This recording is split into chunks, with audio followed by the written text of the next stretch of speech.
ഈ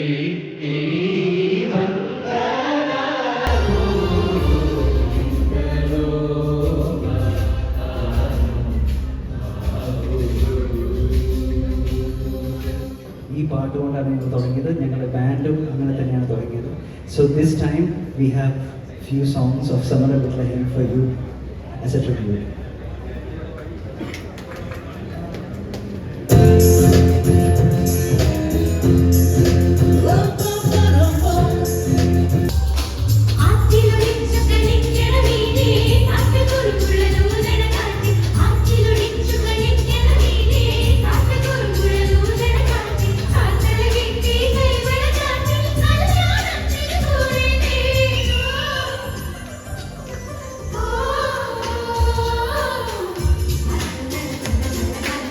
തിയേറ്ററിൽ പരാജയപ്പെട്ട ഒരു ചിത്രം ഉണ്ടാകുന്ന റിലീസ് ചെയ്യുകയും അത് സക്സസ്ഫുൾ ആവുകയും ചെയ്തതിന് വലിയ സന്തോഷമുണ്ടായിരുന്നു.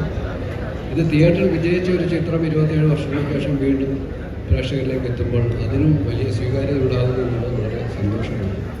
നേരത്തെ വിദ്യാജി പറഞ്ഞതുപോലെ music has no expiry date. ആ മ്യൂസിക് ഇപ്പോഴും നമ്മളെല്ലാവരെയും പാട്ട് കേൾക്കുമ്പോൾ നമ്മളെല്ലാവരും അറിയാതെ താളം പിടിക്കുന്നുണ്ട്, ഡാൻസ് ചെയ്യുന്നുണ്ട്. അത്രമാത്രം ആ എനർജി ഇന്നും കണ്ടിന്യൂ ചെയ്യുകയാണ്. ഇവരെല്ലാവരും ഈ സിനിമയിലെ 4 യങ് ഗേൾസാണ്. അത് ഏറ്റവും കുട്ടികളായിരുന്ന 4 പേരാണ് ഇന്നിവിടെ വന്നിട്ടുള്ളത്. ബാക്കിയുള്ളവരൊക്കെ ഓരോ ദിവസങ്ങളായിട്ട് ഇവിടെ വരും. അവരൊക്കെ വളർന്ന് 27 വർഷം കഴിഞ്ഞപ്പോൾ അവരൊക്കെ വലിയ ആൾക്കാരായി. അവർക്ക് അത് കല്യാണം കഴിച്ചവരുണ്ട്, ഇതേ പ്രായത്തിലുള്ള കുട്ടികളുള്ളവരുണ്ട്. സോ എല്ലാവരുടെയും ഒരു ഓർമ്മകളുടെ ഒരു തിരിച്ചുവരവാണ്. നമ്മുടെ ഒരു ചെറുപ്പത്തിലേക്ക് നമ്മളെല്ലാവരും തിരിച്ചു പോകാൻ ശ്രമിക്കുകയാണ്. ഈ സിനിമ കണ്ടവർക്കറിയാം എന്തുമാത്രം ഫ്രഷാണ് ഇപ്പോഴും. അതിൻ്റെ വിഷ്വൽസ്, അതിൻ്റെ സൗണ്ട് എല്ലാം. എൻ്റെ സുഹൃത്തും നമ്മുടെ എല്ലാവർക്കും പ്രിയപ്പെട്ട നമ്മുടെ കവി ഗിരീഷ് പുത്തഞ്ചേരിയാണ്. സോ അവരുടെ ഓർമ്മയ്ക്ക് വേണ്ടി I think we dedicate this film to his memories and the success of the music to his memories, to his talent, unmatched talent.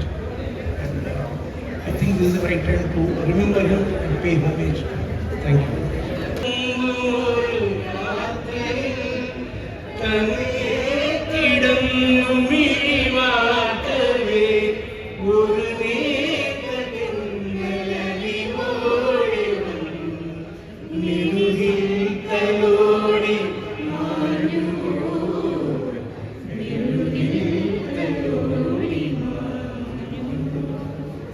എത്രയോ ജന്മമായി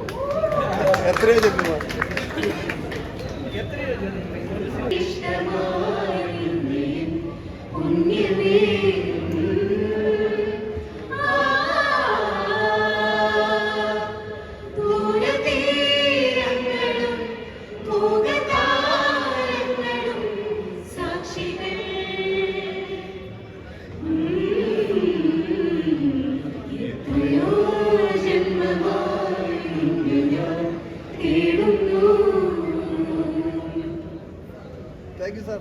Thank you, sir. Thank you, sir.